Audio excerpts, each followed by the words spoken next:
Dear me, I was speaking and I was muted. I am so sorry. I was talking and I was muted.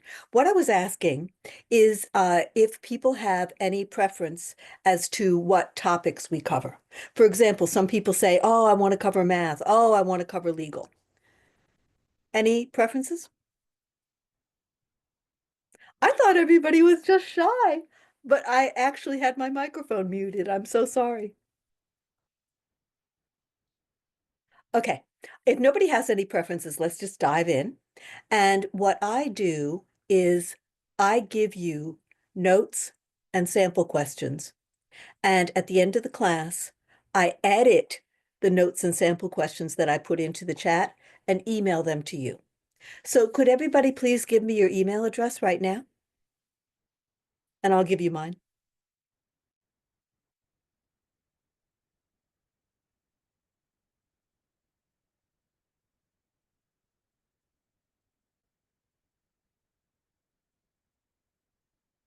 Okay.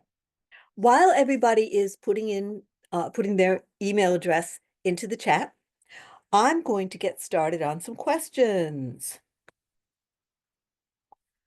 All right, I'm going to try to do some ones that are kind of hard. At least I think they're hard.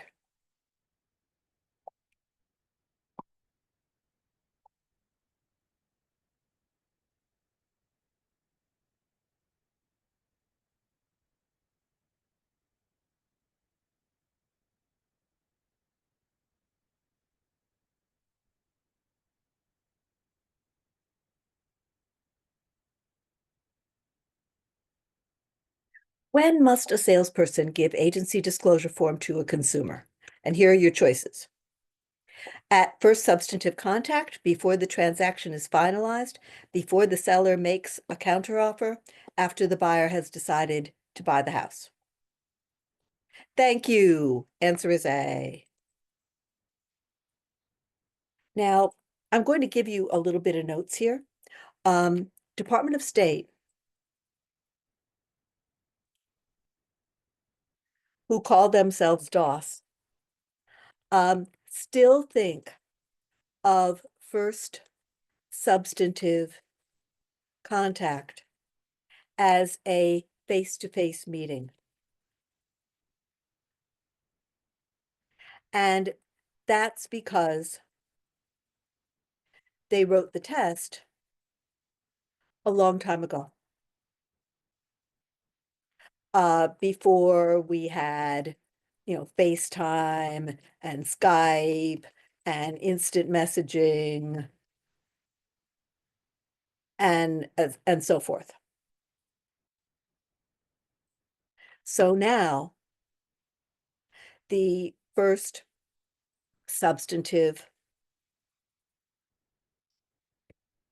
first substantive contact can be electronic. But on the test, it is still an in-person meeting.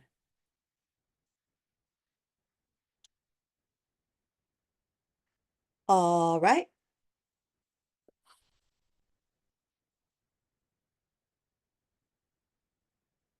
Oh, when you go and take the test and you see Mrs. Davis on the test, you are going to think of me.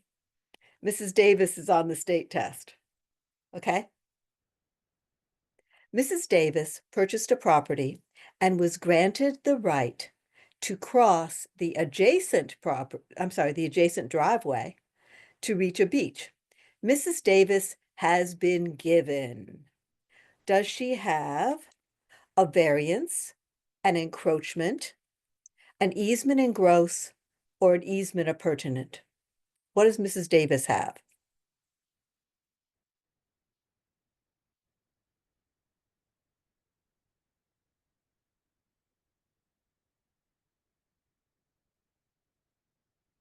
People are not answering, so maybe it's because you feel unclear. Ah, okay. Thank you, Laura. Yes, she has an easement appurtenant. Okay, so let's go through it. Um, a variance, a variance is a zoning change. Uh, And Mrs. Davis has a private right, which has nothing to do with the city's zoning. Okay, an encroachment is trespass by a thing. So if I go illegally onto someone else's real estate, then it's trespass, right?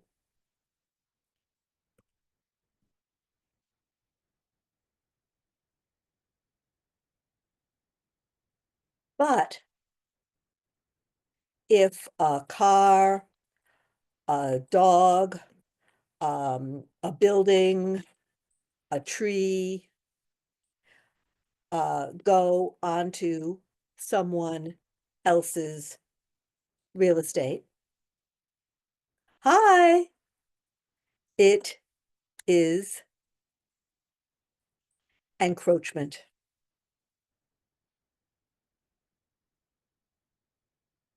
So encroachment is trespass by a thing. Now, the people who just joined us, don't worry that you're a couple of minutes late, because what I would like you to do is please enter your email address into the chat. And at the end of the class, I'm going to send the transcript for this class to everybody who was here. All right. Oh, I love it. Charming beauty. That's fantastic. All right. So what I'm doing now is I'm just pounding everybody with questions. And then if there are some nuances to the questions that we should discuss, then we do. Okay. So we were talking about Mrs. Davis, who you're going to see on the test. And I'm going to give the question again for the people who just arrived. So let's see what Mrs. Davis is up to. Apparently, Mrs. Davis is going to the beach. Mrs. Davis purchased a property and was granted the right to cross the adjacent driveway to reach a beach. Mrs. Davis she has been given an easement appurtenant. So the answer is easement appurtenant. Okay, so easement means somebody legally can use your real estate. Easement in gross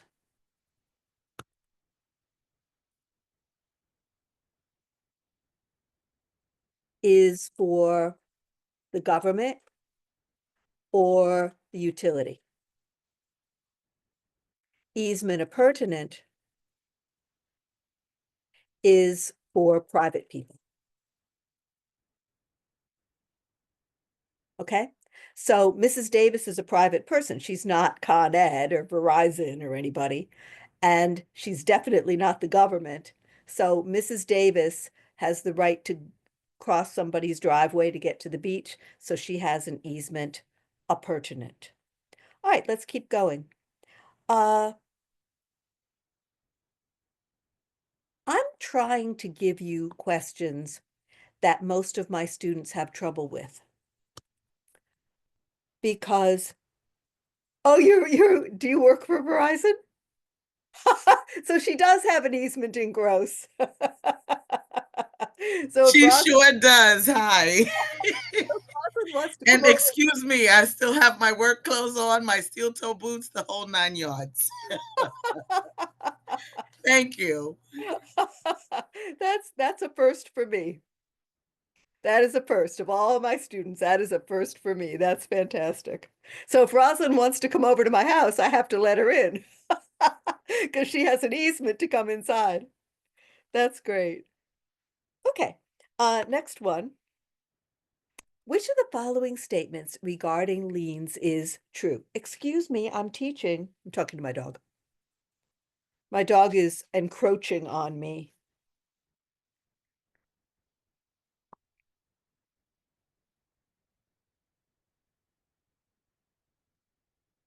All liens relate to debt. All liens are involuntary. All encumbrances are liens. All liens are encroachments. Now, if you want to, you can type the answer into the chat, or you can call it out, or you can do both. I don't care. Now, in the meantime, what I'm thinking is that since people were feeling a little confused about this easement stuff, I made a little table because what Department of State loves to do is they love to try to confuse you about words that start with E, because there's like a boatload of words in real estate. I don't know why, but there's a boatload of words in real estate that start with E. So I made a little mini glossary here that I'm going to give to you.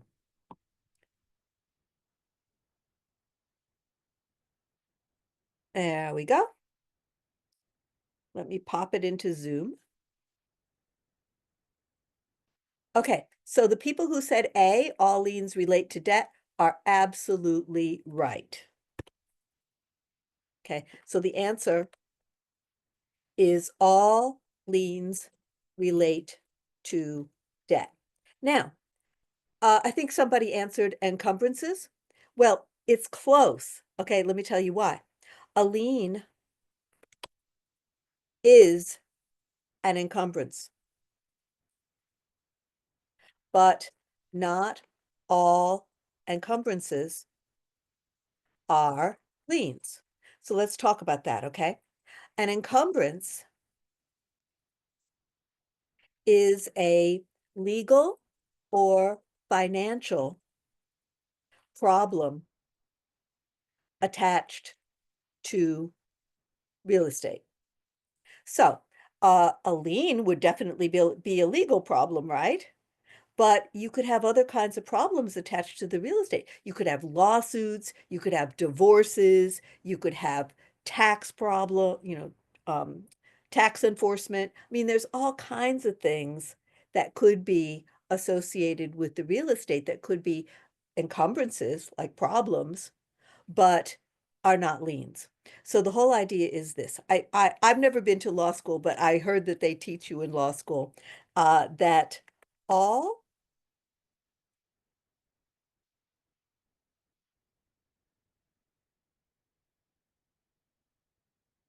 all poodles are dogs, but not all dogs are poodles.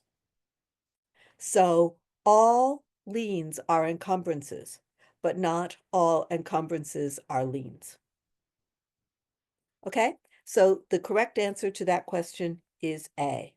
My objective here, for those of you who just arrived, my objective is to get as many questions covered in this class as we possibly can. Because the best way I know to prepare for taking a test is to go over the questions that are on the test.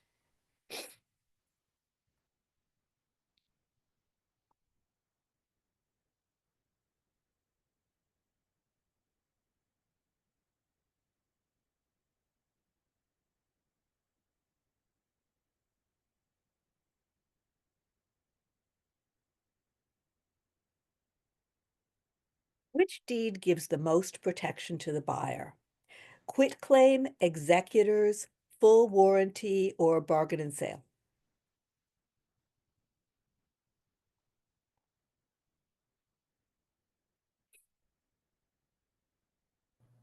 Can you repeat the question, please? Sure. You can also read it in the chat.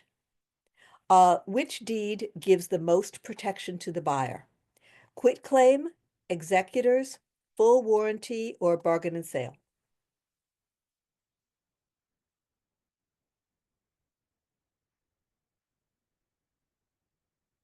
Okay, well, I'm going to tell you.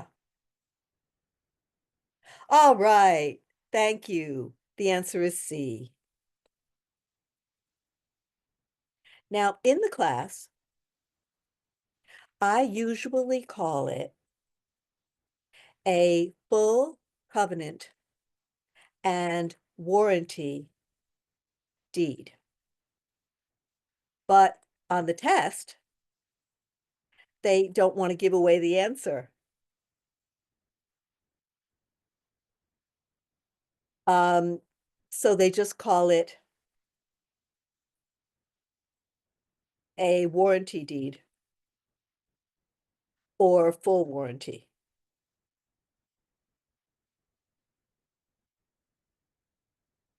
Okay. Now, the quitclaim deed is very simple. It's where you quit your claim. So the quitclaim deed is the simplest deed. It just means that somebody quits their claim and doesn't own the real estate. Now, sometimes my students say, well, why would you want to not own real estate? Wouldn't you want to own it? And the answer is that there are certain circumstances in which you would not want to own it. One circumstance is a divorce. All right. I'll give you an example. I had a friend who was getting divorced, and he and his wife owned a house. Okay. Now, there's three things they can do. They can divorce but continue to be co-owners of the house. They can sell the house and split the money, or one of them can keep the house and make a financial settlement in the divorce. So this couple chose number three, that the wife was going to keep the house and the husband was going to get a financial settlement. Now, the husband was dying to sign a quitclaim deed. He couldn't wait to sign the quitclaim deed because he wanted it to be in public record that he did not own that house.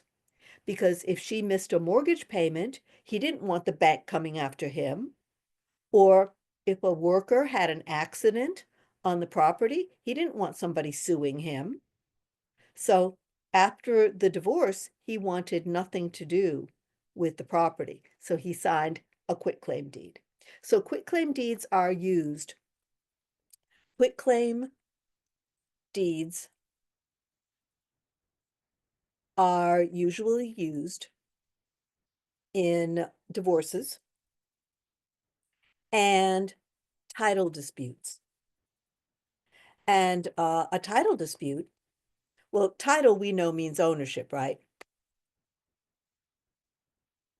So a title dispute is when people are arguing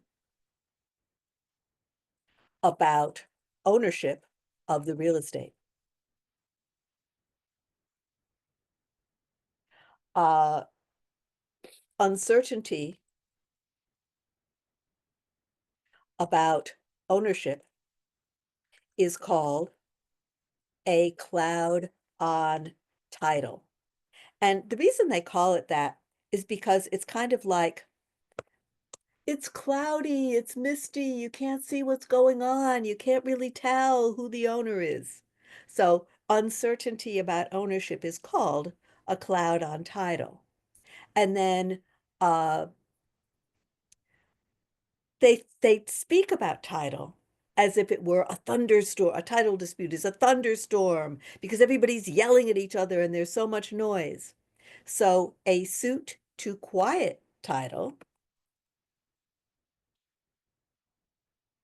is a lawsuit that resolves the ownership question in court. Now, the reason I ask that is that it's on the test. So let me see if I can find the question.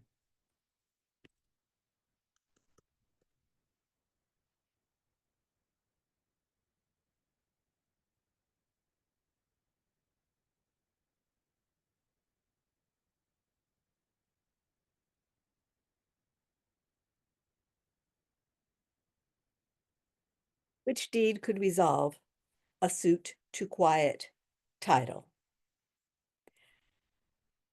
And here are your choices. Quitclaim executors, full warranty, or bargain and sale?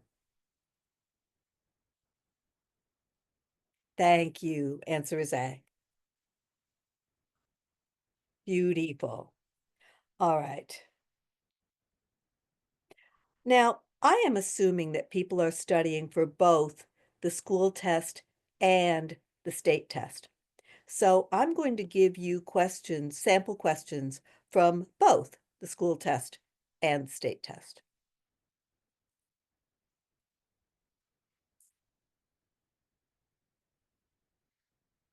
One thing I can tell you right off the bat is that the school test, the words are much more simple.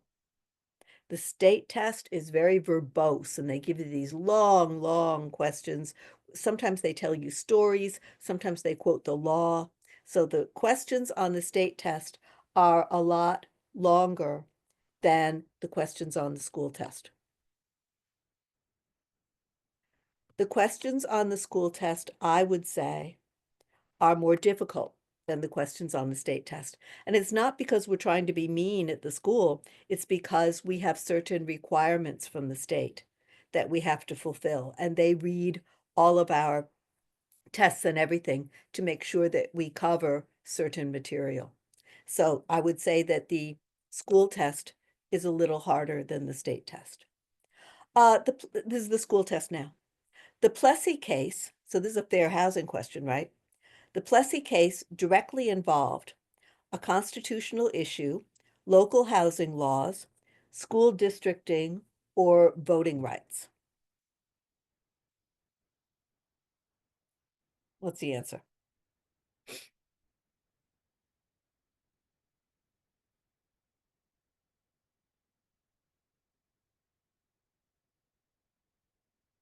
Well, it indirectly involved housing. It directly involved a train. Okay, because see, what happened was Plessy was a civil rights activist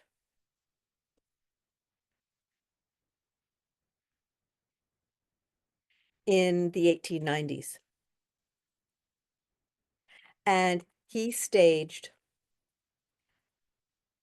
an intervention on a train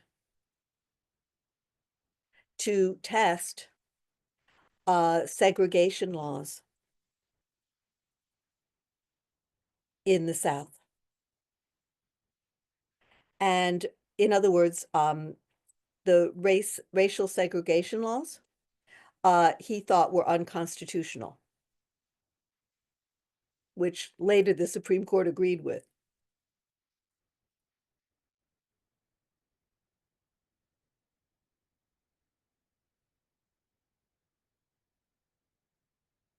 Does anybody remember what happened in the Plessy case when it went to the Supreme Court?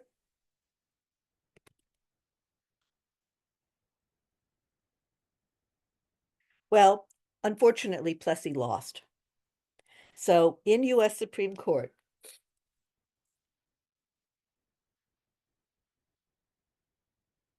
Plessy lost. The Supreme Court said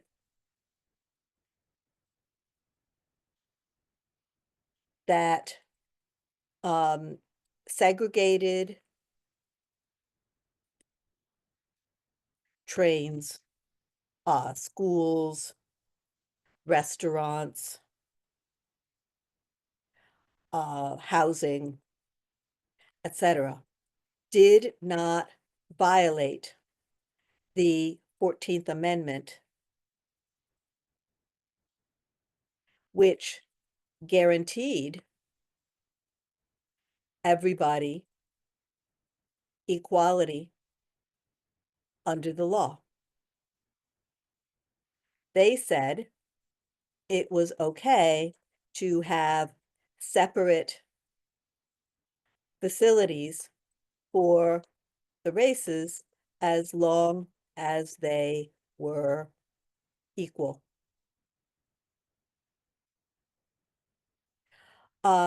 This was not overturned until anybody remember when Brown versus Board of Education was?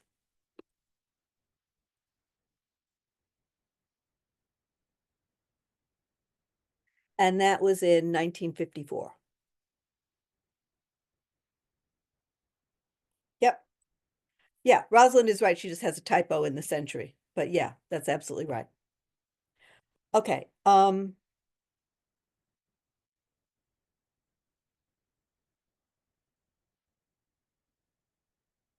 Okay. I think we ought to do a little bit of math. Uh, it's always good to do math when we're still feeling a little bit fresh. So let me find you a couple of math questions.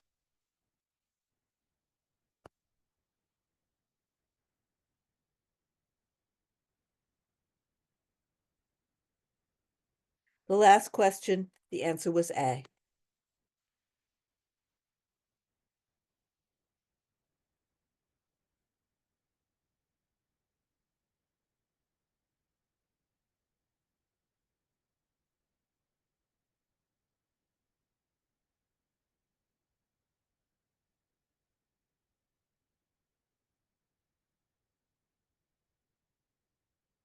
Okay. Uh, yeah, I'm glad you asked me to clarify that. All right. Next one. A broker is estimating the value of a home. The best comparable is valued at, I'm sorry, the best comparable sold last year at $180,000. Now, I want to stop my little self. You're going to notice on the state test that they go, Sam bought a building for $200,000. And they're gonna go, you can't buy a building for $200,000. Or they'll go, Pam bought a house for $65,000. And you're gonna go, you can't buy a house for $65,000. But remember, they wrote the test in Albany 40 years ago. So 40 years in Albany, yes, you could buy 40 years ago in Albany, you could buy a building for $200,000. So you just have to like ignore the fact, or they'll go, Sam rents an apartment for $500 a month. And you go like, where is it? I want that apartment. But no, it's 40 years ago in Albany. Okay, so you just have to put up with these unusual numbers.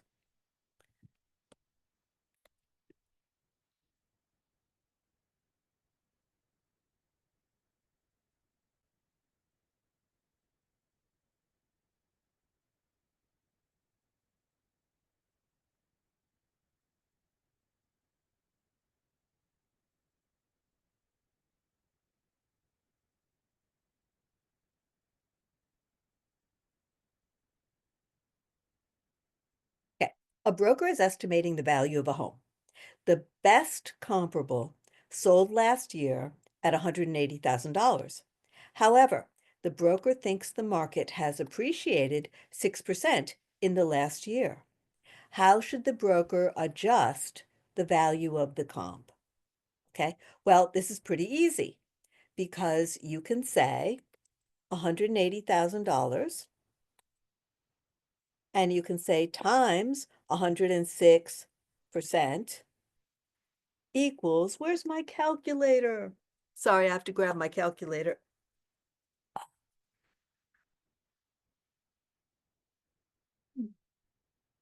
Look at my bling calculator.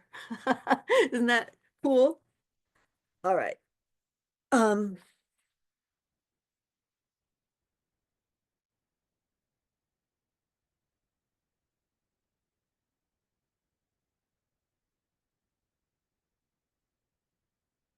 I get 190,800. Thank you. Exactly right. I got the same as you. So,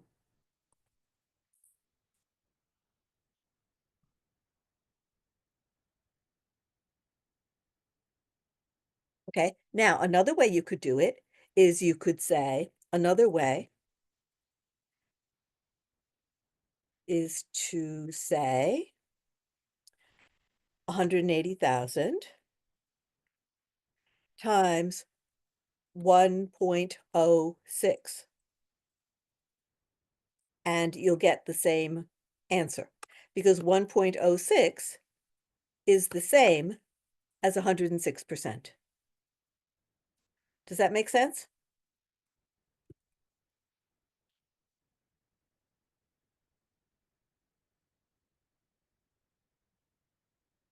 Okay, now there's another question that is always on both the school test and the state test.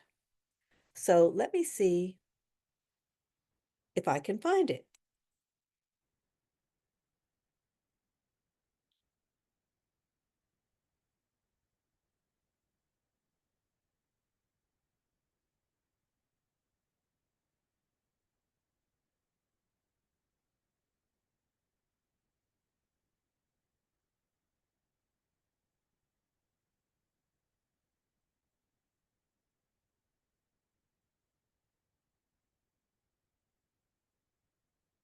Owner wants to net 250,000 on the sale of his property. Commission is 5%. What must the sale price be? Okay, now the whole idea here is that net is the amount seller wants to keep after they pay our commission. Okay, so you must know the equation.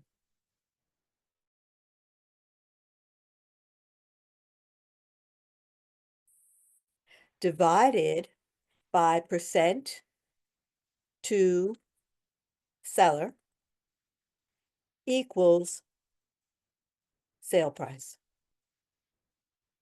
That's the equation. Now, the mistake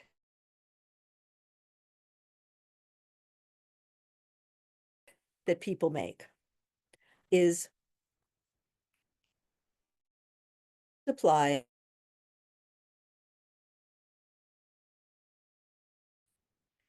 the 9% commission. Don't do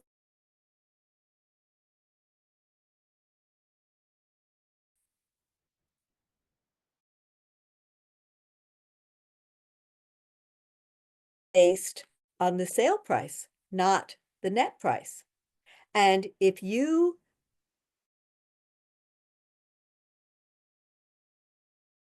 correct, that is correct. Thank you, Laura.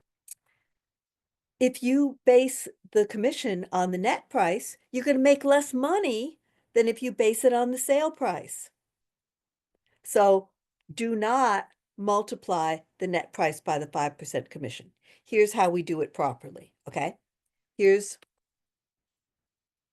how to do it properly. Now, we have the net price, which is 250,000 net price, divided by the percent to the seller. Now, when we go to the closing, the buyer is going to pay 100% of the money, right? So we've got 100% of the money. The seller is going to give 5% of the money to us for our commission. What percent of the money does the seller keep?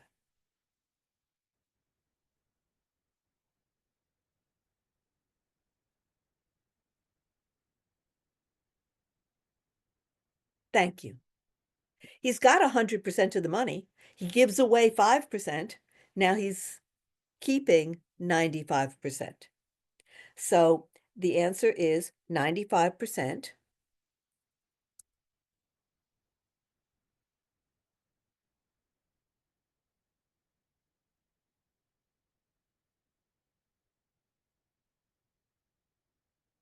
So 250,000 net price divided by 95% to the seller equals the sale price. Okay, so we get out, I got my bling calculator here.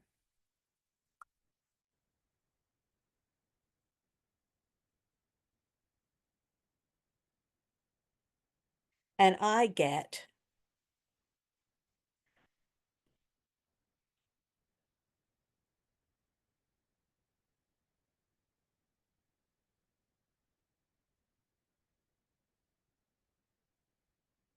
okay,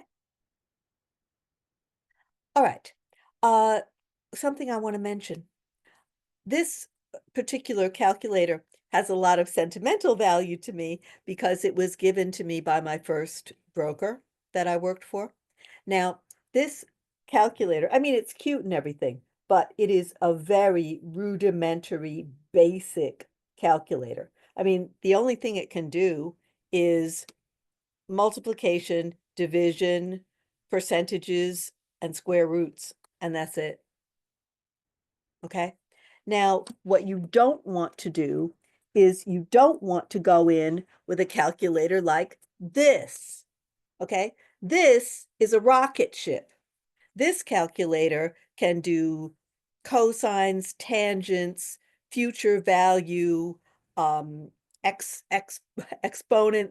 I mean, it can do logarithms. It can do freaking everything. Okay. You do not want a scientific calculator or a real estate calculator or a financial calculator. If you go into the state test with one of these rocket ships, they'll take it away from you. So you must have a crappy, cheap little calculator from the dollar store. All right. And I always take more than one just because I'm the sort of person that buys insurance on my insurance.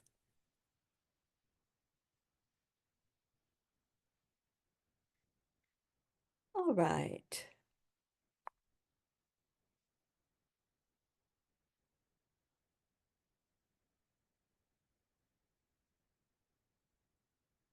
Okay, let's try the Sherman Act. By the way, for legal reasons, I had to take the test in February of 2024, the state test. I was thrilled that I had to take it because my objective was not necessarily to pass or not pass. My objective was to memorize the test. So I went downtown. I spent the full 90 minutes and I pretty much memorized it. And I ran out of the room. I had a notebook with me. I ran out of the room and I quick, wrote down everything. I did a brain dump. I wrote down every single question I could remember. Now, what I want to tell you is that there were like 15 fair housing questions.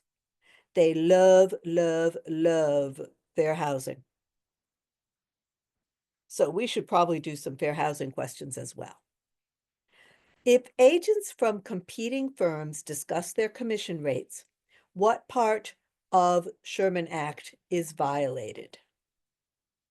A, it violates 12A, not the Sherman Act. 12A we know is license law. Group boycott, no part of any law, or price fixing. Thank you, Nalitza. The answer is price fixing.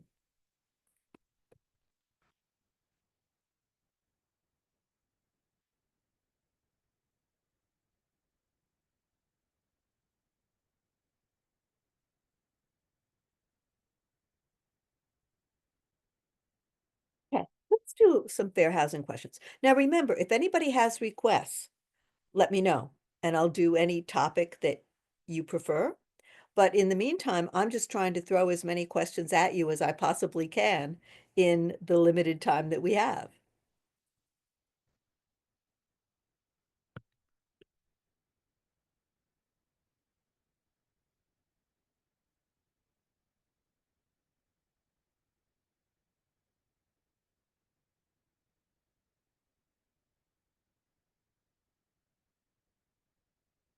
Channeling home seekers to or away from certain neighborhoods because of race or national origin is known as.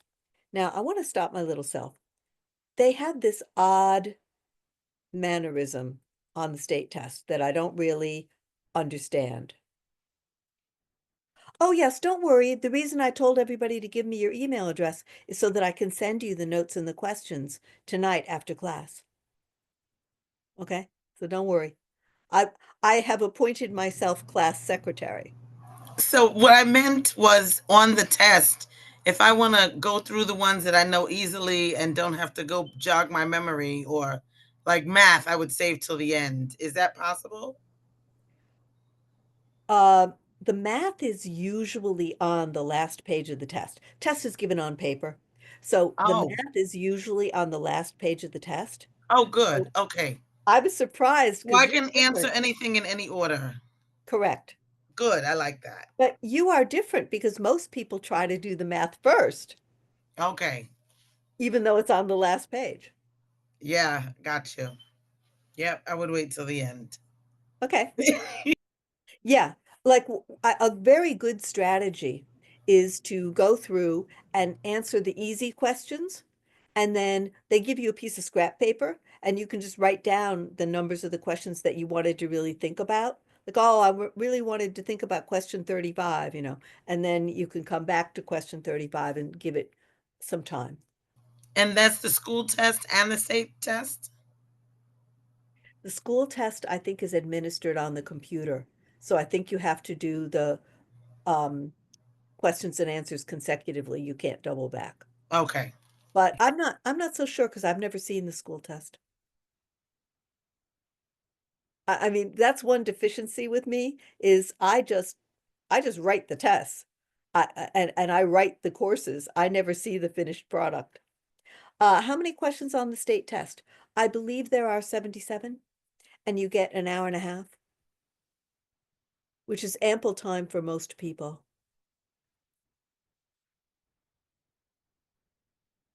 Okay, so channeling home seekers to or away from certain neighborhoods. And I was saying that Department of State has this very odd mannerism that they don't say, what's it called or what is it?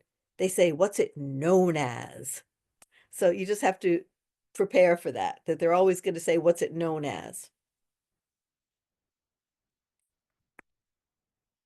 And your choices are steering, antitrust, redlining, or blockbusting.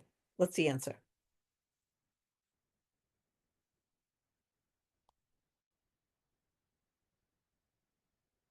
That is really interesting because Laura is absolutely right. Um, this could be a definition of redlining too, because what the banks are doing in redlining is the banks are they're putting a map on the wall and they're drawing red lines where they won't lend mortgages. So they are actually um, keeping people to or away from certain neighborhoods because of race or national origin. So Laura is absolutely right. This is, in a way, a poorly written question because it kind of has two right answers. But the answer that Department of State is looking for, and they call themselves DOS, okay? The answer Department of State, DOS, is looking for is A, steering. Channeling is another word for steering. Now, what happens in steering? Steering comes from the idea of steering a car. Okay. So the idea is that, like, you jump into an Uber and you say to the driver, steer this Chinese guy to Chinatown, steer this Italian guy to Little Italy. Okay. That's the idea behind steering. So when they say, channeling home seekers to or away from certain neighborhoods because of race or national origin, that would fit into our definition of steering. Okay, I have one for you that is always, always, always, always, always. Did I say always on both the school and the state test? Blockbusting is busting up the block. It's destroying a neighborhood by trying to scare homeowners to sell. As a matter of fact, it happened to me when I was a little kid. Because when I was a little kid, I lived in a suburb that was predominantly white. And there was a guy who was a real estate agent, and he sold a house to an African American family in the neighborhood. And like nobody in the neighborhood really cared that much. I mean, there were houses being sold and bought and everything. But then the guy started knocking on everybody's door saying, "Look at that.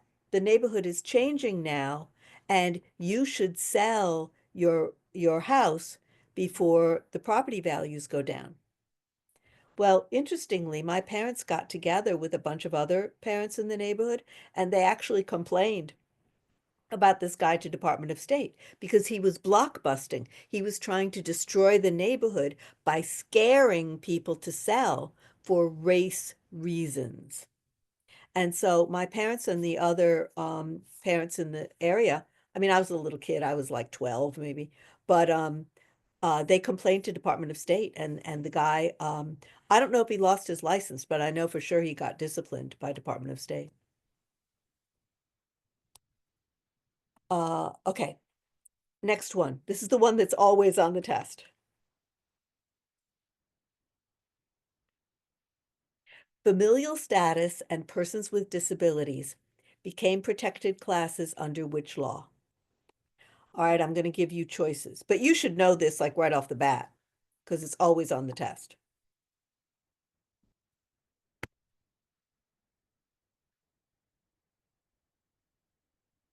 Civil Rights Act of 1866, Civil Rights Act of 1964. Civil Rights Act of 1964 has to do with jobs, transportation, stuff like that. It doesn't have to do with housing. Um, Federal Fair Housing Amendments of 1988 or Housing and Community Development Act of 1974. That one's always the wrong answer. Don't choose the 1974 one. So what's the answer? When did we get family status and persons with disabilities? Thank you. Absolutely right. So it is the 1988 amendment to Fair Housing Act. So have people either you've not taken the Fair Housing chapter yet, or you don't remember my little joke. All right, I'm going to tell you my little joke. All right. So in 1988, disabled people and family status were protected. Family status under federal law does not mean marriage. It means kids. So the little joke that I have is this.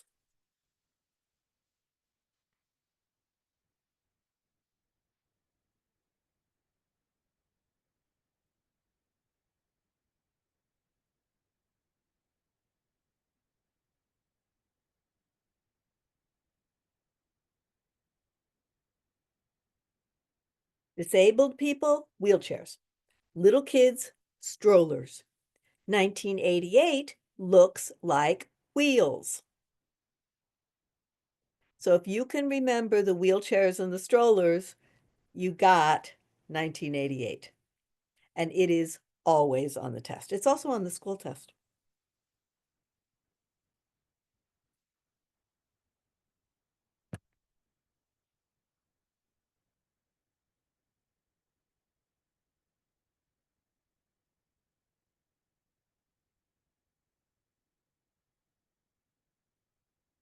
Here's the question from the school test, okay?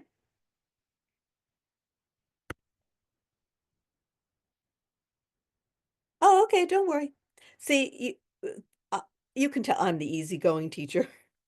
But in addition to that, if you're late, you don't have to worry because I'm sending out the transcript to everybody anyway. So you don't have to worry.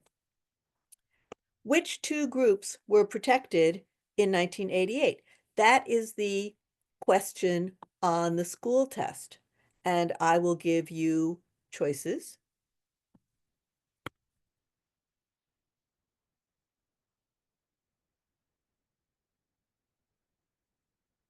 So your choices are age and disability, disability and family status, marriage and disability, or religion and national origin?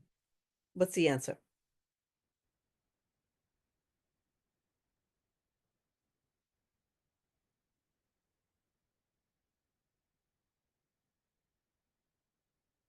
Thank you.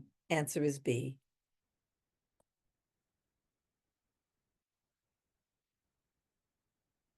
Okay, yeah, because you got the wheelchairs for the disabled and the strollers for the little kids of family status. Well, um, the only dates you have to remember are for fair housing. And for New York State, there are no dates to remember. So you only have to remember really about like 3 dates. Okay. Um, for federal law,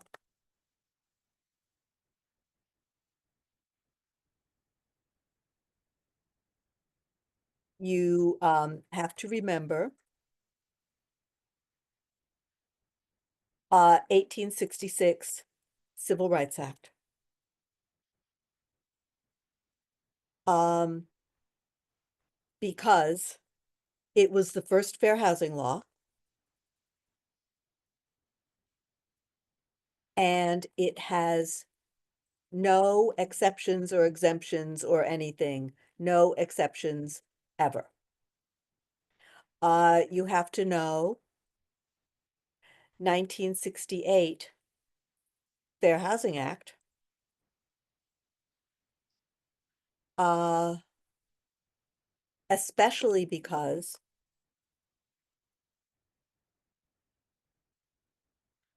it was the first law to give equal rights in mortgages.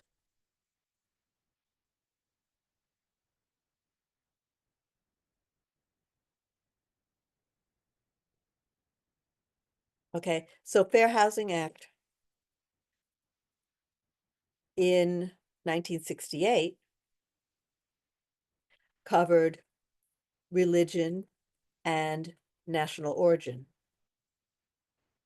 Now, I have a way to remember that one. Uh, who was president in the 1960s?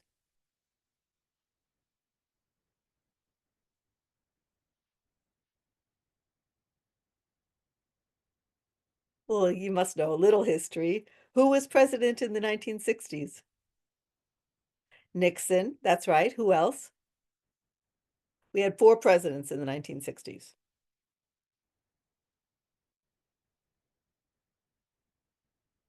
Okay, I'm going to tell ya. Okay. The presidents of the 1960s.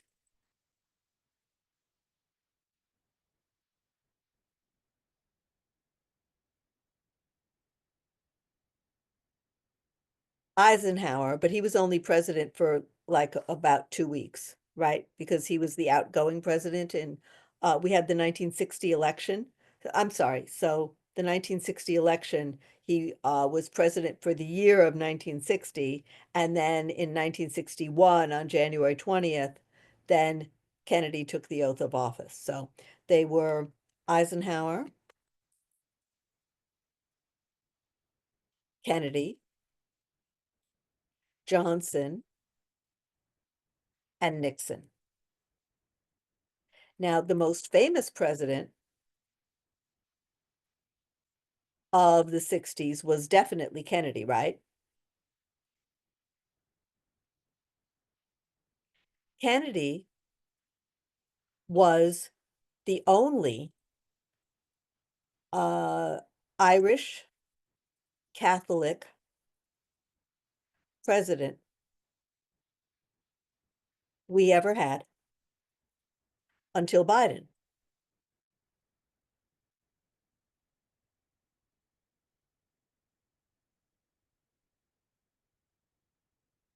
So if you can remember that Kennedy in the 1960s was Irish Catholic, you can remember that 1968 Fair Housing Act covered religion and national origin. Now, by the way, that's not a coincidence. I mean, right after our only Irish Catholic president gets assassinated, then we have a law all of a sudden protecting religion and national origin. So that is not a coincidence. Kennedy had been working on that law before he died. So Kennedy had been working on Fair Housing Act, but Civil Rights Act and Fair Housing Act, the 1964 and 1968 laws were not passed until after Kennedy was gone. All right. And then the other one to remember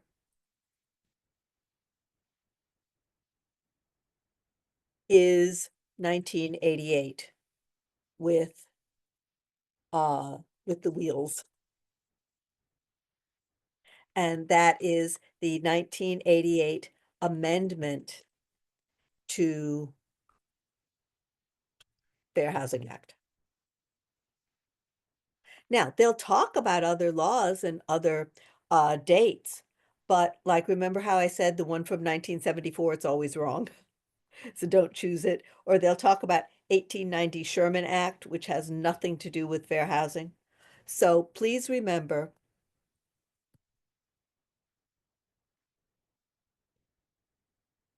that Sherman Antitrust Act forbidding price fixing has nothing to do with fair housing.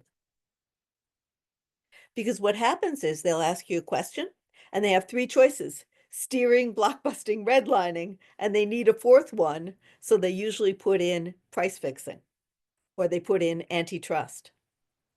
And then when they're asking you about laws, they go like, which law? Here we go.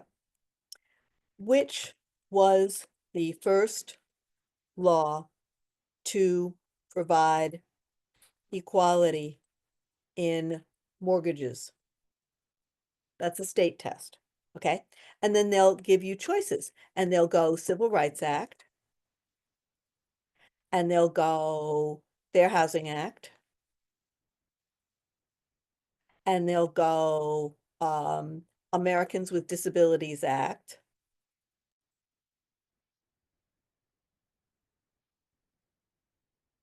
and then they run out of fair housing laws, so they go Sherman Act. Okay, so they throw in the Sherman Act to fair housing questions, trying to fool you. All right, so which was the first law to provide equality in mortgages?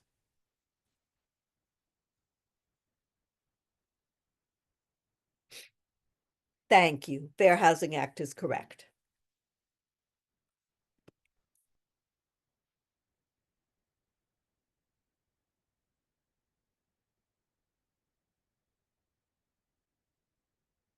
Okay. Okay, here's one that I think is kind of hard. It's on a completely different subject.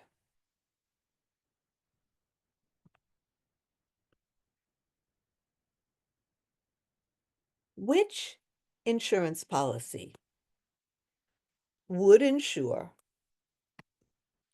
that the full amount needed to cover the loss of belongings, not the house, but the belongings inside from a fire is paid? And let me get the choices.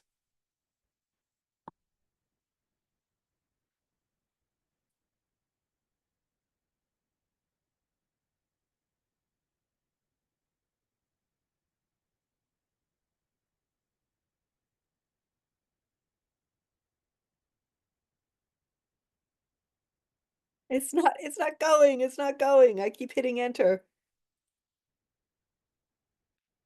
All right, there we go. Replacement cost, actual cash value, all perils, and I put in a note there. That's not on the test. I put in the note that means all perils means that all hazards are covered except the ones listed like flood. A peril is a danger. Like if anybody speaks Spanish, peligroso, okay? So perils. Or contents.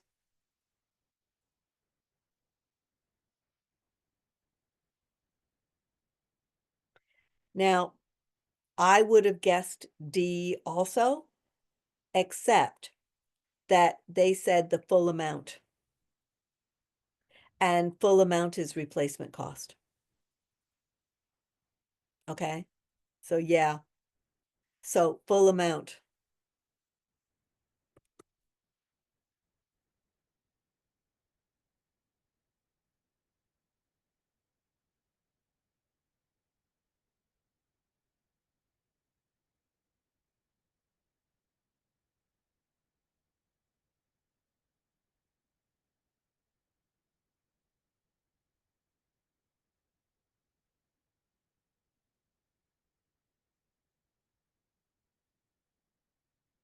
Okay. So, oh dear. Oh, I hate when that happens. I accidentally sent the message to only one person, so let me do it again. Okay.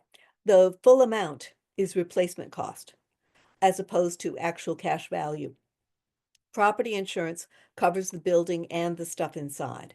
So for example, I have property insurance and it covers the building and it covers my furniture and my jewelry and stuff like that, right?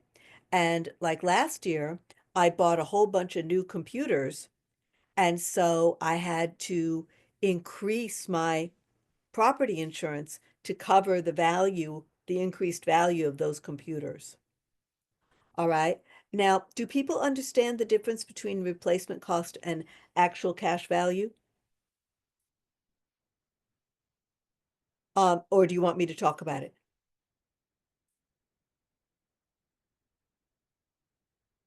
If everybody gets the difference between replacement and actual cash value, oh, you want me to talk about it? Okay, let's talk about it. Now, let's pretend that, okay, I'm going to show you my shoes. All right. These are my sneakers. Are they crazy enough for you? Rosalind is like going to steal them. Okay. So these are my sneakers, okay? Now, let's pretend that when I bought these sneakers that they cost me $100, okay? So if these sneakers get destroyed in a fire, I can make a claim for $100 if I have replacement cost insurance. Now, these sneakers have a lot of wear and tear, like they're all dirty and messed up, because I use them a lot. So the actual cash value of these sneakers have depreciated a lot. If you saw these sneakers in a thrift store, how much would you pay for them? You wouldn't pay $100, that's for darn sure. How much would you pay for these in a thrift store? Maybe $10? I don't know, $5? Okay. So the actual cash value of these sneakers would probably be only about $5. So the replacement value would be how much I paid for them, which would be 100. But the actual cash value, how much they would be, how much the market value of them would be today, would be only about maybe $5. So yeah, you can tell. See, I've used them a lot. So, well, also they were like 2 feet away, so you got to know I was wearing them today. But the equation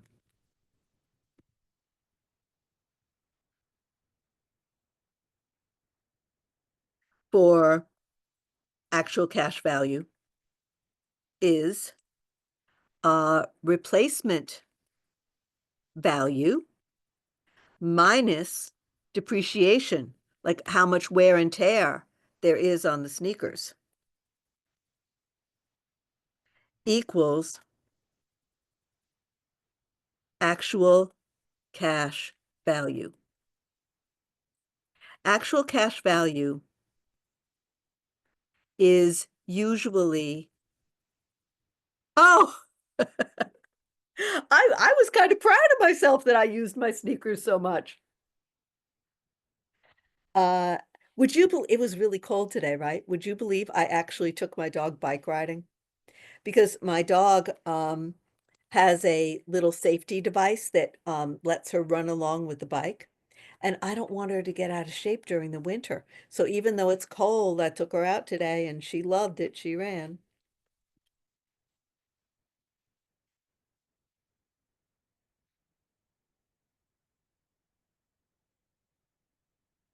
Actual cash value is usually the same as market value, but they are not calculated the same way. Okay,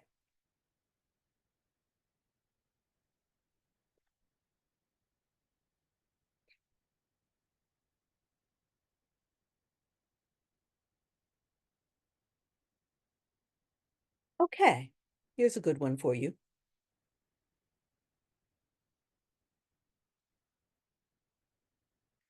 Who is most likely to get a real property tax exemption?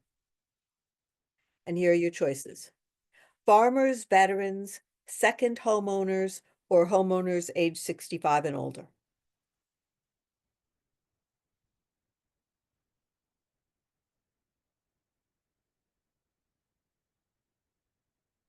Now, wait a second. Forgive me. I did that wrong. I did it wrong. I made a mistake.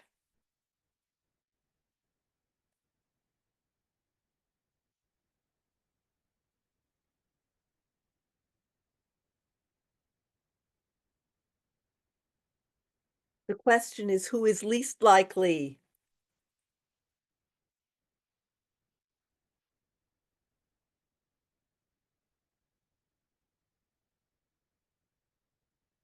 Who is least likely?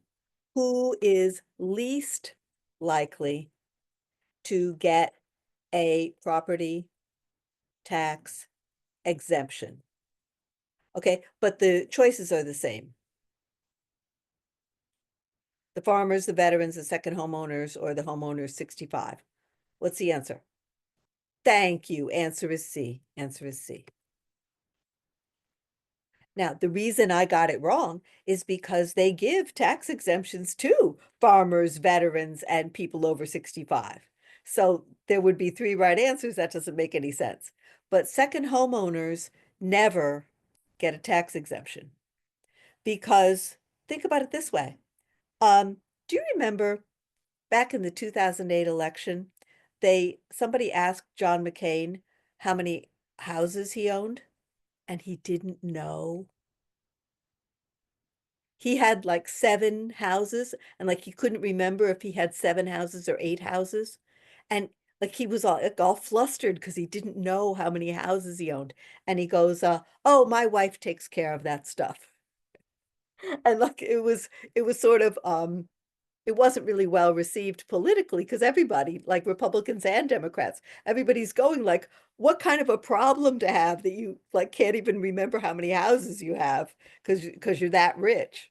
But he literally did own like 7 or 8 houses. Okay, so do you think that um, McCain should pay tax on all 7 or 8 houses? I do.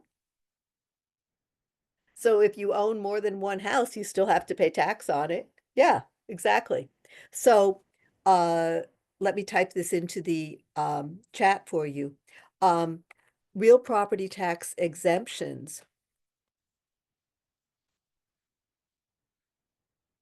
are only for the person's primary home, called the homestead. Exactly. Yeah, he definitely has the money. Okay. Um, while we are on this subject, we should probably do a tax math question because those are always on the test.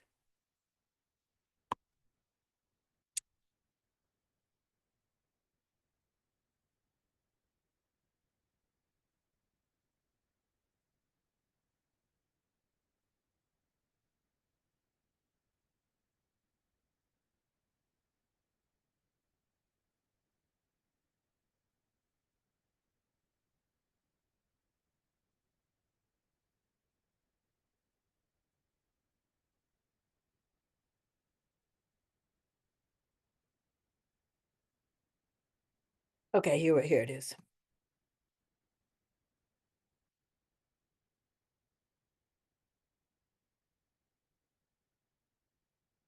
Sam's house is worth $300,000. Local assessment rate is 60%. Tax is 5%. How much is Sam's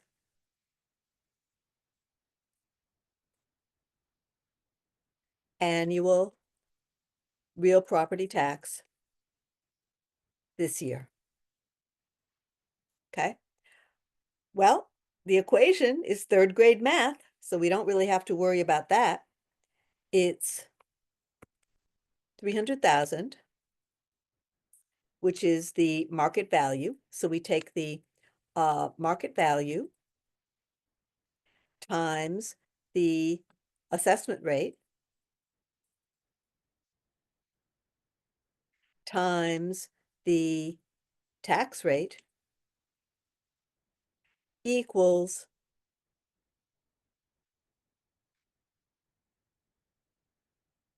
annual tax. Okay? So all we have to do now, once we know this equation, is plug in the numbers. So we say 300,000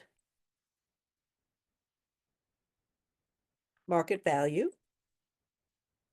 times the assessment rate. Oh, you're better than I am. 60% times 5% tax equals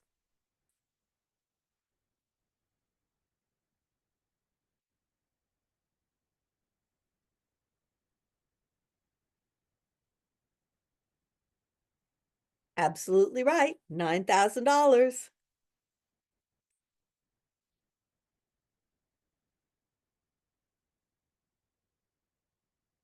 Absolutely right.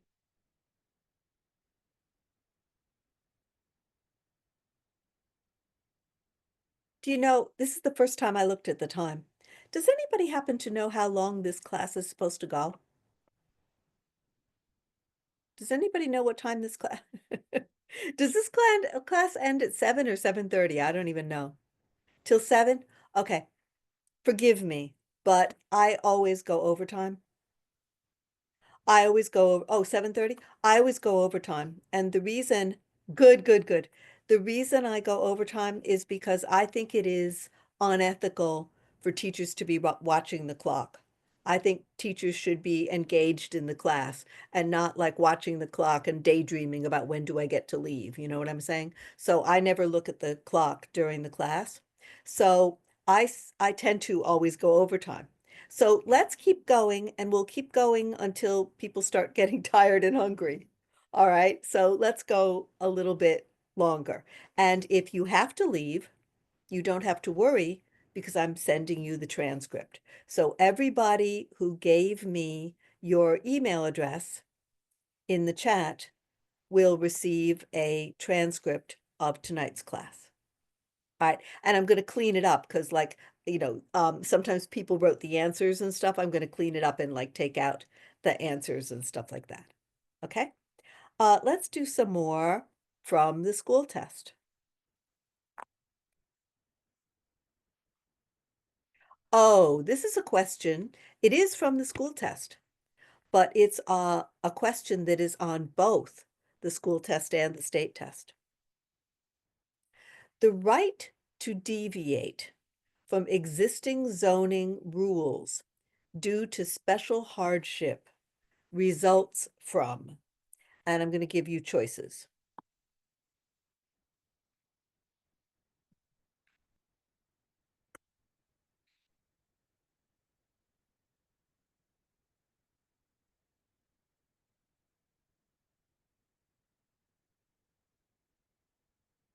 You know, I should tell you something funny.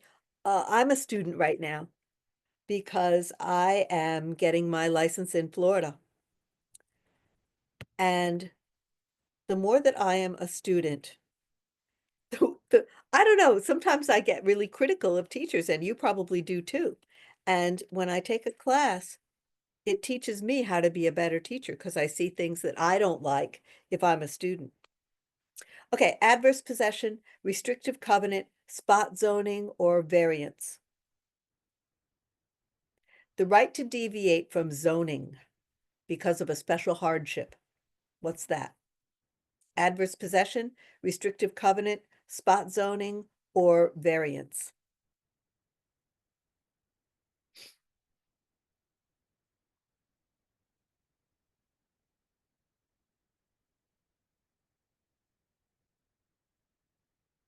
Answer is variance. This is a harder question than I thought it was. Okay, let's go through it, okay? Whenever, okay, a variance is a zoning change. To get one, you have to prove that, you have to prove to zoning board of appeals that the zoning ordinance is hurting you financially.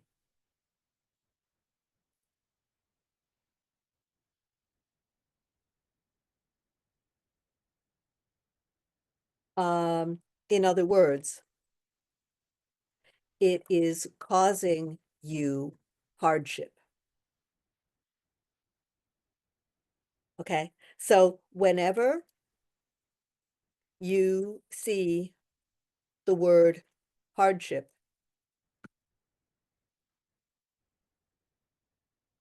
think variance. Okay, now what about these other choices? Nobody chose adverse possession. I think everybody knows adverse possession is when somebody occupies real estate that doesn't belong to them. And if they occupy it for 10 years and the true owner like never shows up, they can go to court and ask the judge if they can have ownership. And if the judge says yes, that's ownership by adverse possession. So adverse possession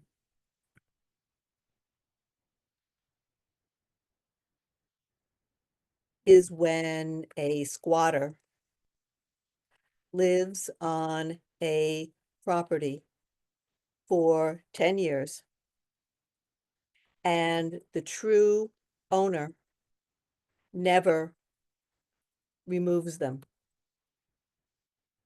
Then they go to the judge and ask for ownership by adverse possession because the rightful owner abandoned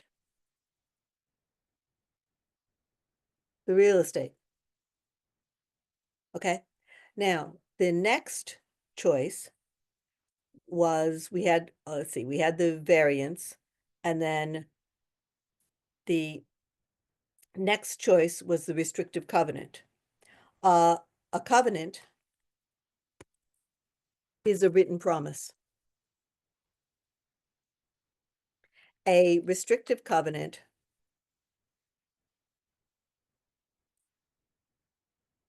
is a document saying, is a document or part of a deed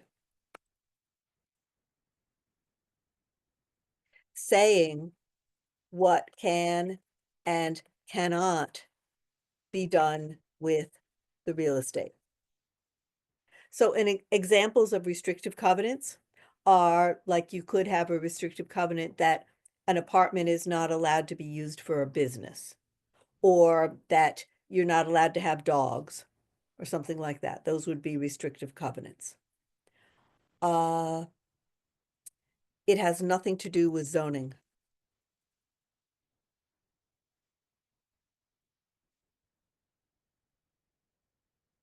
Zoning is the government, and restrictive covenants are placed by private people.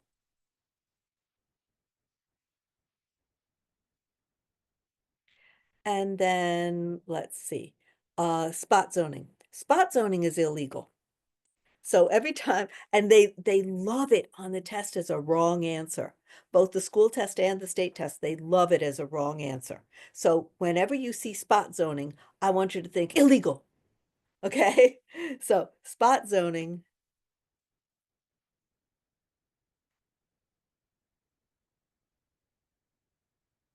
it is when one person or property is favored over the others. So an example would be, I go to the zoning board and I go, can I, okay, I go to zoning board and ask if I can put a deli in my house. They tell me no. The rich guy across the street asks the same thing, and they tell him yes. That is spot zoning.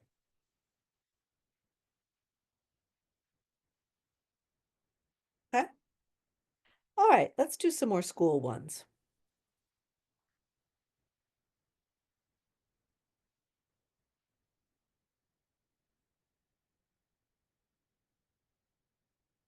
What kind of insurance would a condo owner buy? And I'm going to give you choices.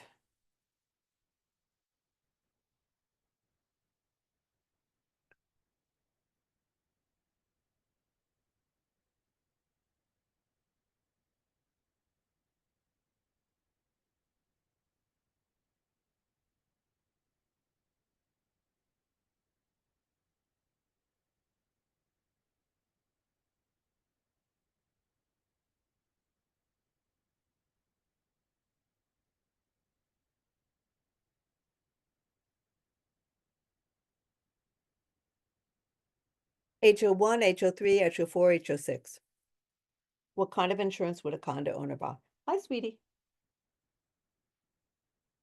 You're a good girl.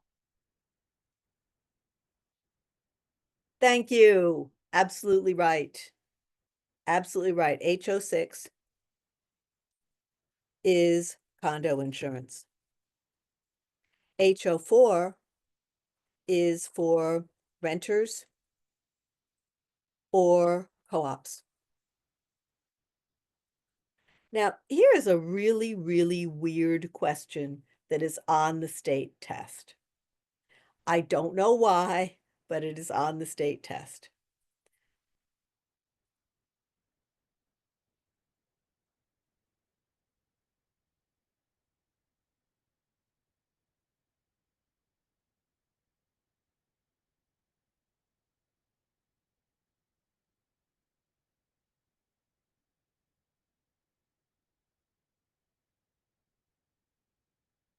Which insurance protects against objects falling from the sky?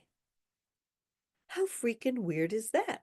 I guess they mean like plane parts, or sometimes like an air conditioner will fall out of somebody's window, or a crane will fall off the top of a construction site or something. Falling objects? Okay.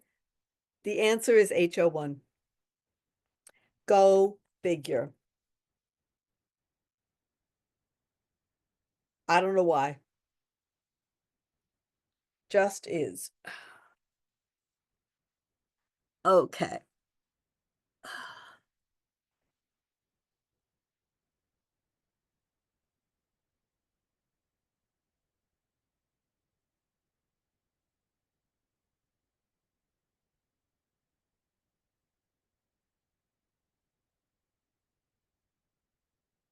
Which is an example of redlining? Give you the choices.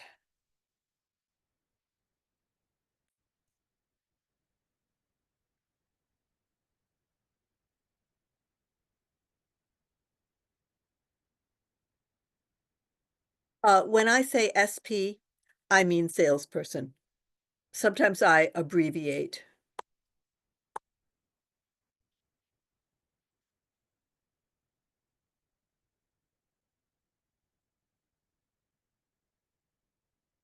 Which is an example of redlining? Bank refuses mortgage based on geographic location. Bank refuses mortgage because of borrower's criminal background.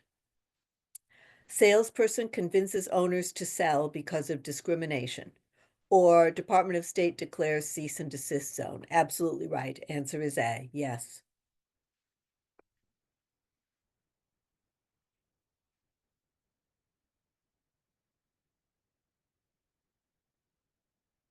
I'm going to look.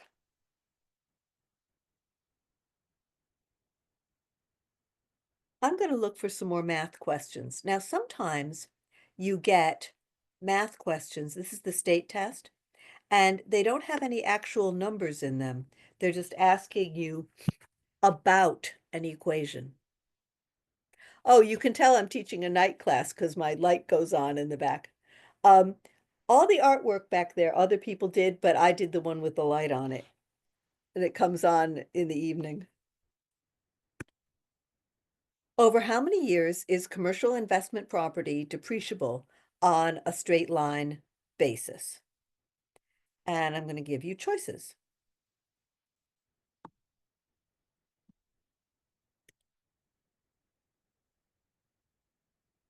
What's the answer? 15 and a half, 27 and a half, 39, or 48?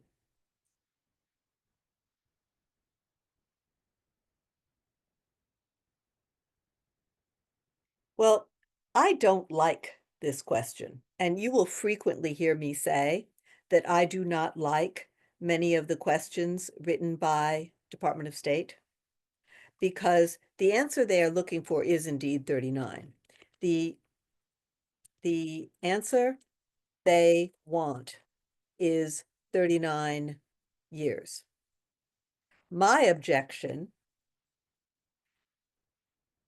is that multifamily commercial real estate is also investment real estate. And it is 27 and a half years. So it annoys me sometimes that sometimes they will write questions where arguably there's more than one answer.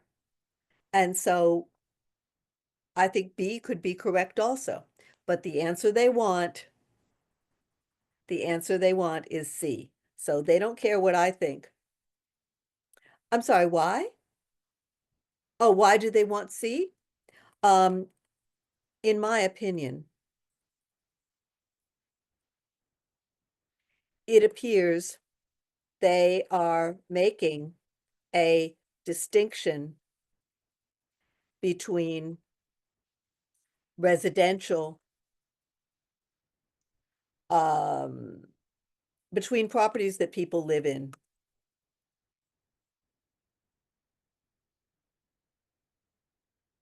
and stores, factories, offices, etc. They are inaccurately referring to those as commercial. They are commercial, but apartment buildings are commercial too.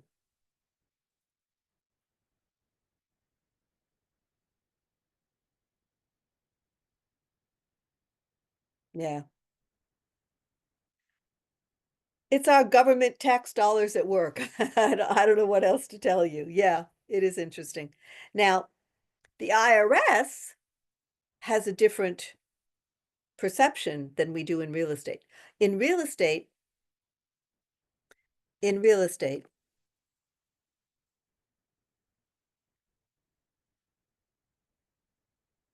we define residential as a house with 4 or fewer apartments in it. If it has more than 4,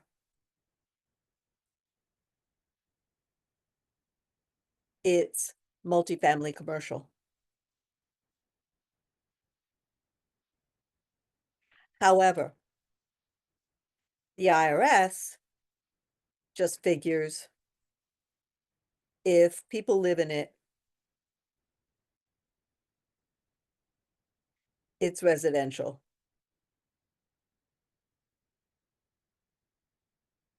If they don't live in it, it's commercial.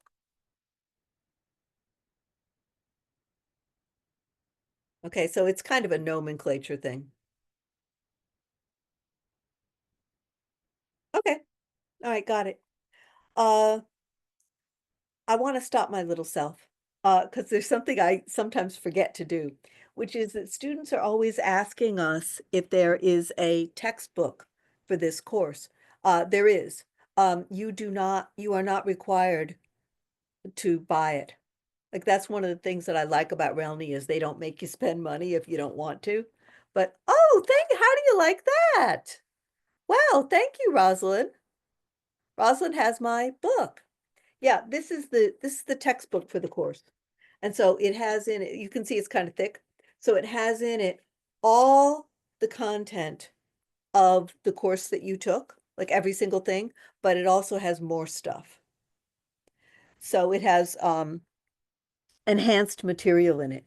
Now, a lot of times students get mixed up because there are so many books you can buy that they're not sure which one is ours. So that's why I always put my name in the title, like Kristen's this or Kristen's that. So, that way, and I always put a picture of me so that like if you're really not sure or you forget my name or something, you're going to remember what I look like. So that's why I do that. Okay. Oh, wow, another person has it also. That's wonderful.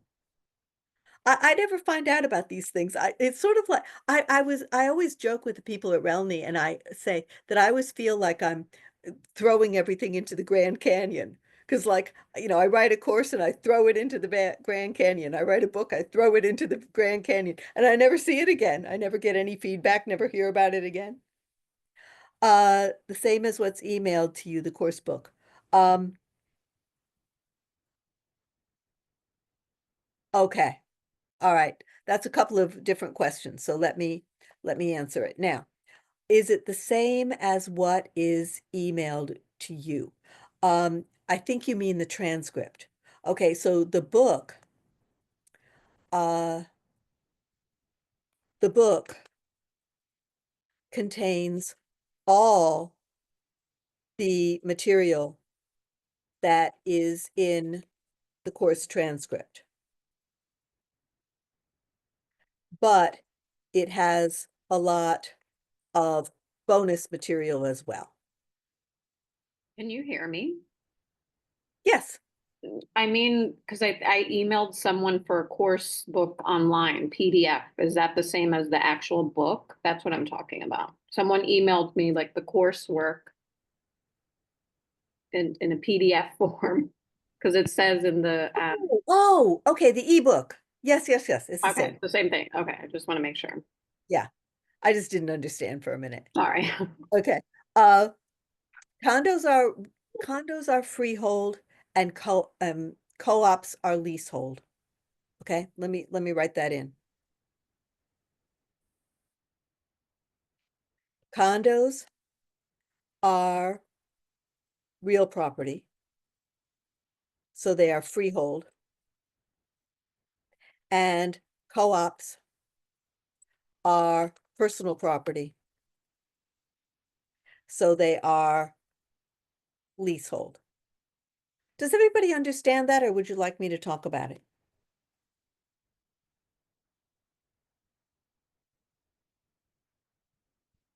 It's up to you.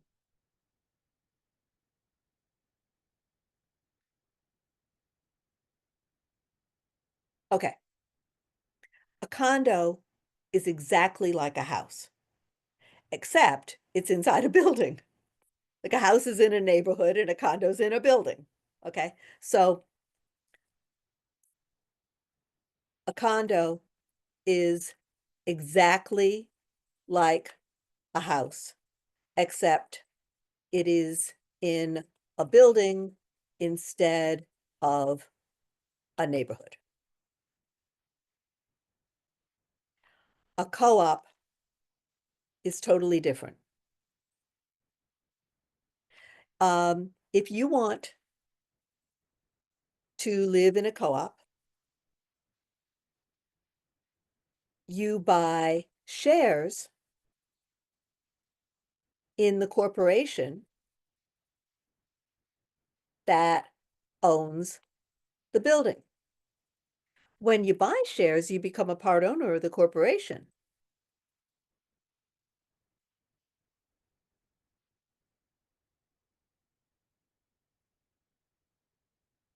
Then you lease the apartment from the corporation. So the stock shares are personal property, and the apartment is leased. Okay, so that's why a co-op is considered personal property and leasehold. Okay.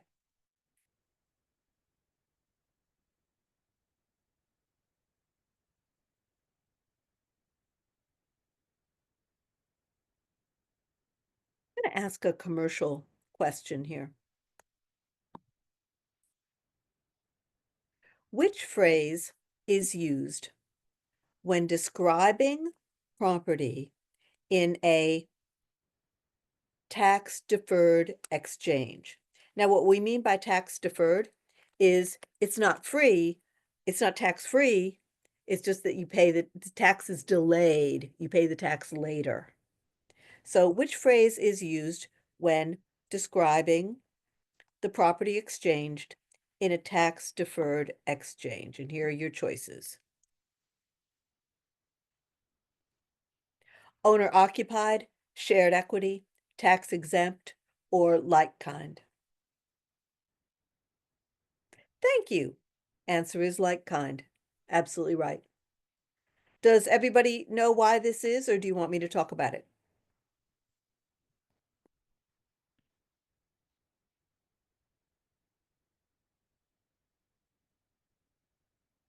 Okay. Let me explain what an exchange is, okay? Okay, exchanges are only for investment property.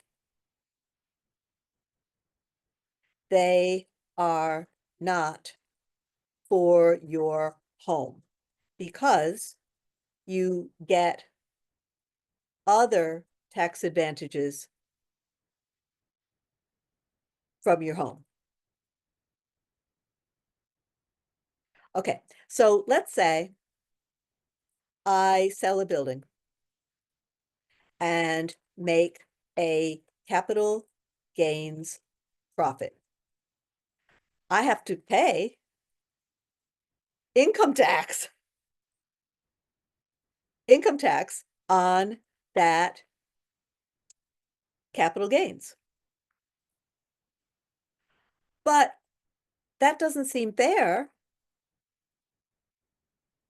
if I don't keep the money. What if I don't buy myself stuff,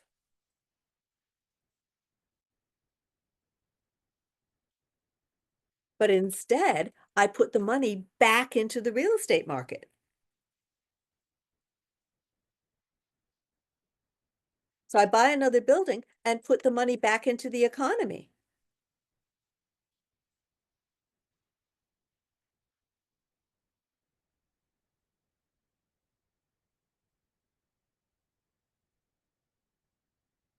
Should I pay tax on money I didn't enjoy?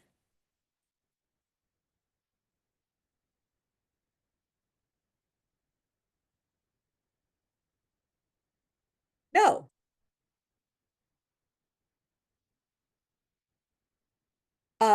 I will gladly answer that question, but it's not on the test. Okay? Uh, the idea is that if I sell my first building and I'm gonna buy a second building, I have 6 months to buy the second building. Okay? So, uh, if I buy a new building within 6 months, no capital gains tax. Yippee, right? Now, they say the tax is deferred rather than waived, like it's not tax-free, because eventually one of two things is going to happen. One, I'm either going to stop buying buildings, or two, I'm going to die. So I'm going to pay the tax then eventually. It's just that the tax is delayed. But, money has a time value, doesn't it? So I'd much rather pay tax 20 years from now than pay it now. All right. I have just observed the time. So I have the time as 7:46, and I would like to ask you something if you don't mind. I was mentioning earlier about the Grand Canyon, how I feel like I don't get that much feedback, not just on my course. I'm not like fishing for compliments about my course. I want to know a little bit, are we paying twice on capital gains, meaning you pay for the property, then selling you need to pay again? No, it's the opposite. Um, in an exchange, in an exchange, you sell one property and you don't have to pay capital gains tax because you are using your profit to buy another building.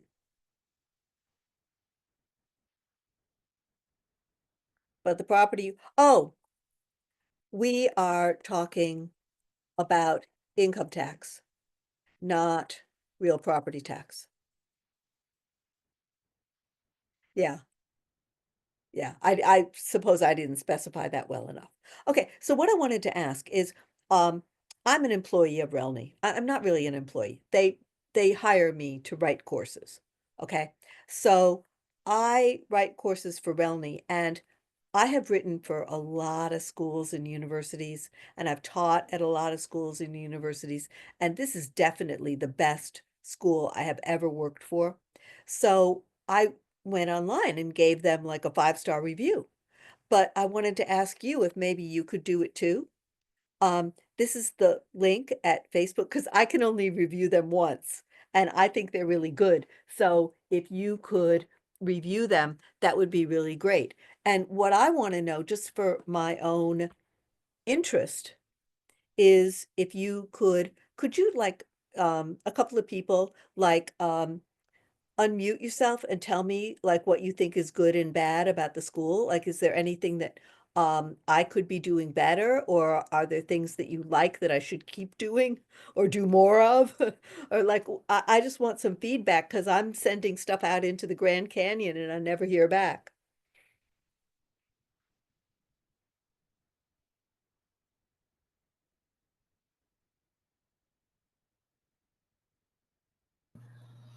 Well, hi.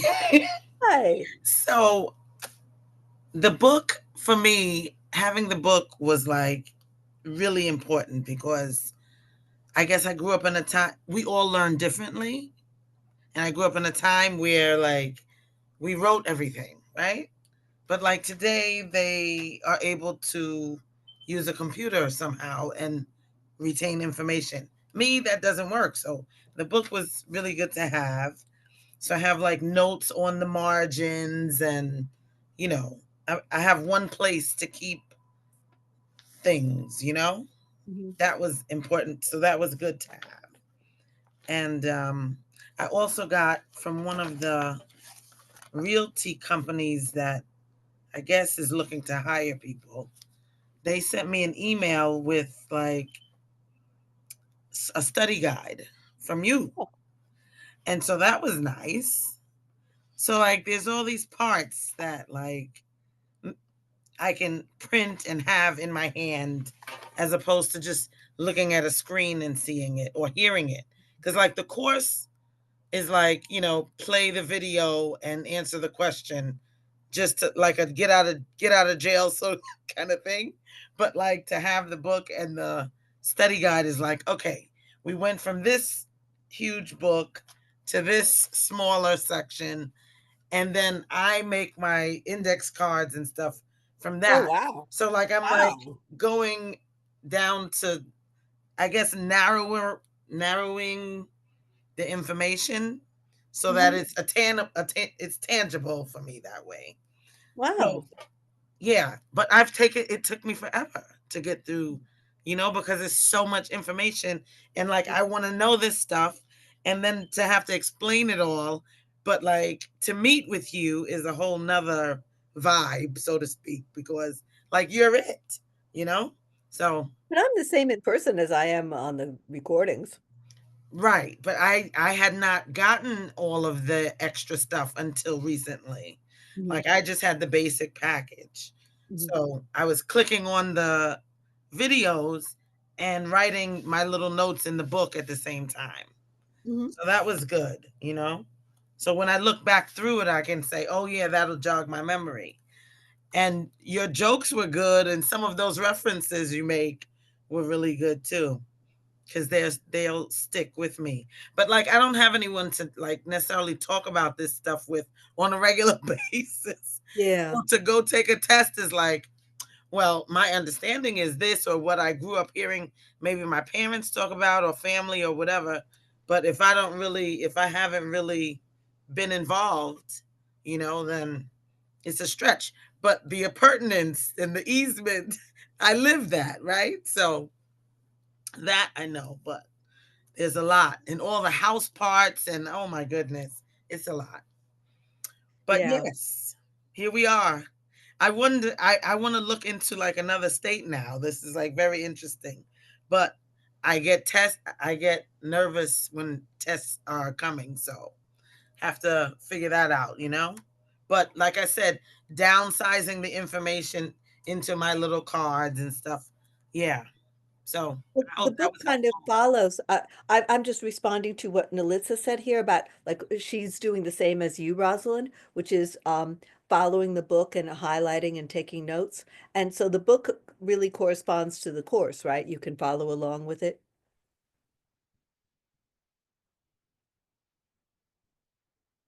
Yes, and like you said, there are added things.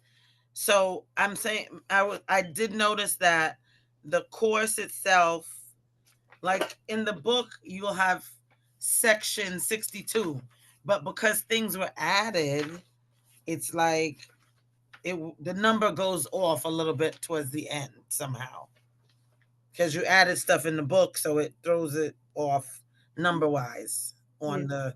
It does that doesn't match up. But it's a good thing because you have extra stuff. Yeah.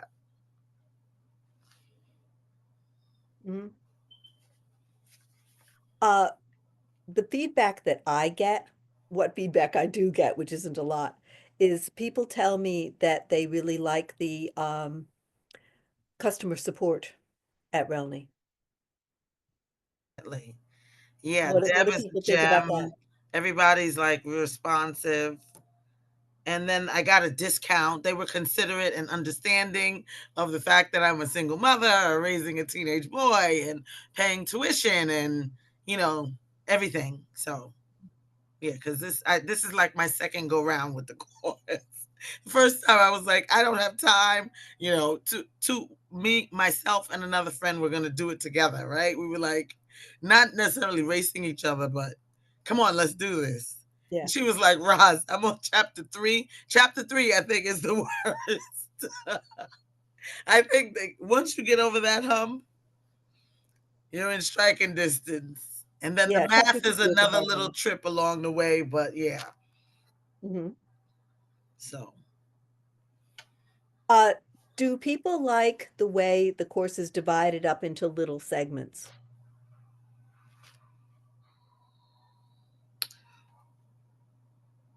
well, I don't know how to answer that because this is like my only course. Like I don't know what it should be, what it shouldn't be.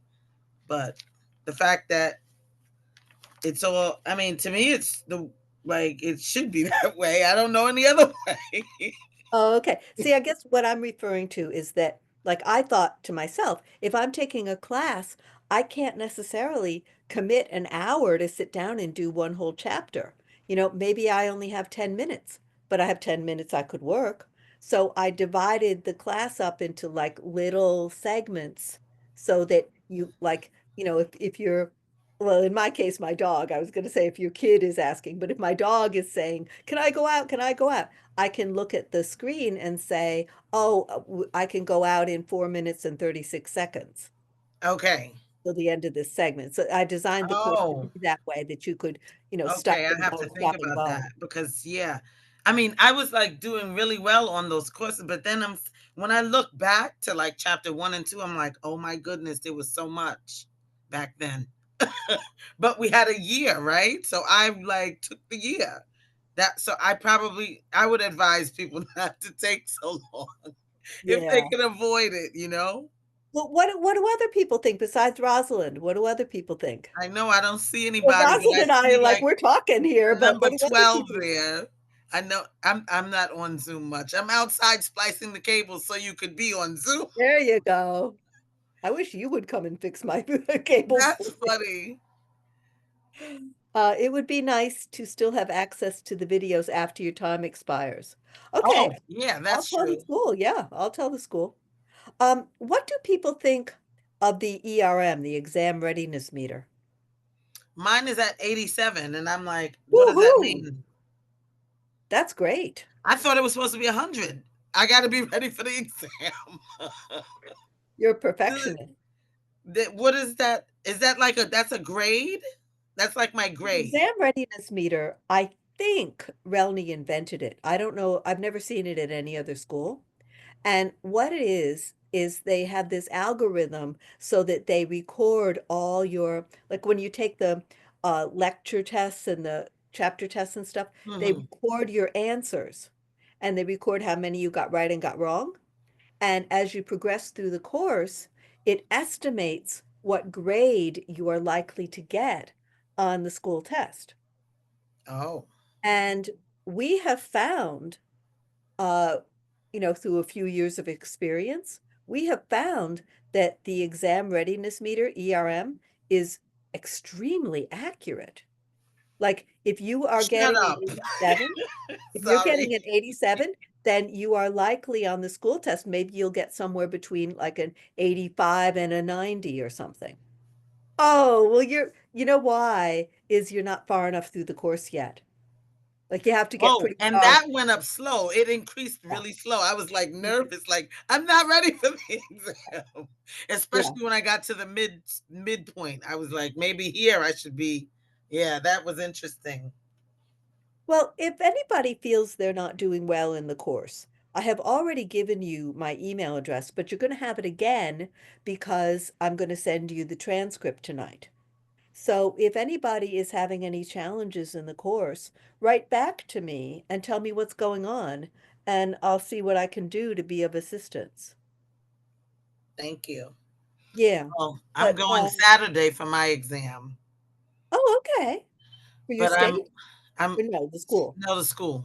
School. Yeah, the state isn't given on Saturdays. Yeah. Oh, because I'm my deadline, so Uh-huh. I have to keep that in mind. Yeah.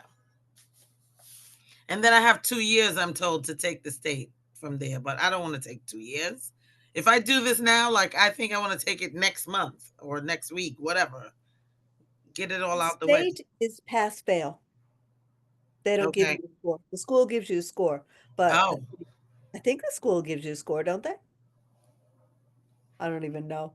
I and think the school gives you, how long will it take to get? I don't need to. My nerves bad for too long. I think the school gives you a score. I'm not sure, but the state is pass fail. Oh wow, Now, when I took the exam like 40 years ago, they gave you the number. I know what I got. I got an 82. that And is awesome. I got an 82 because I was very young and immature at the time.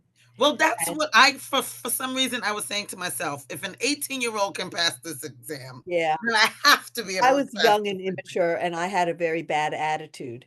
So my attitude was, well, as long as I pass, who cares? Which was a very bad attitude. And I regretted it later. But Mhm. I did get an 82 like 40 years ago. That's awesome. Okay, good. So that makes me feel better. Thank you. The exam But the readiness state doesn't meter. tell the numbers anymore. Now it's just pass fail. Oh my goodness. And Oh, yes. what? This person was just saying that it's great to download the videos in different languages. This is like the only school that does that. I've never seen any other school that does 5 languages. Wow. Yeah, Well, in New York, it makes sense. If you're not, then hello, absolutely. what are you Well, the doing? test is given in 5 languages. What? The Wow. test is given in 5 languages. Wow. You know what I was saying before, I don't know where my path is leading me, but I said I was at Kennedy Airport one time waiting on someone to come off an international flight. And I said, "This is where I need to be with my cards right here, you know?" Oh, yeah. Well, I admire the people that do the index cards. I gotta hand it to you. Yeah, I have to. Like if I have to see it, hear it, like read it out loud sometimes. Yeah. Well, please excuse me. I just looked at the time and it's 8:01 already, so Sorry, I bye. really went over time. So I won't impose on people anymore, but it was wonderful having you in the class. And you now are going to have my email address. And if you have any concerns or anything like that, you can definitely communicate with me directly. So I'll be sending out the transcript tonight. Now, I can't do it right away because it takes a while to edit it, so give me a couple hours, but I will send it out tonight.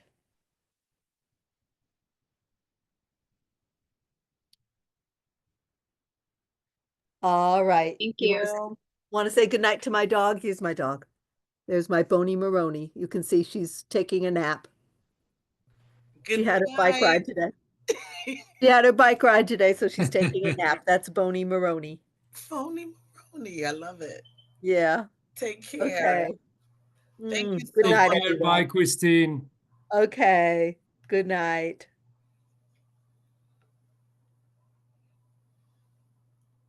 How do I stop this? Bye, Rosalind. Oh, bye.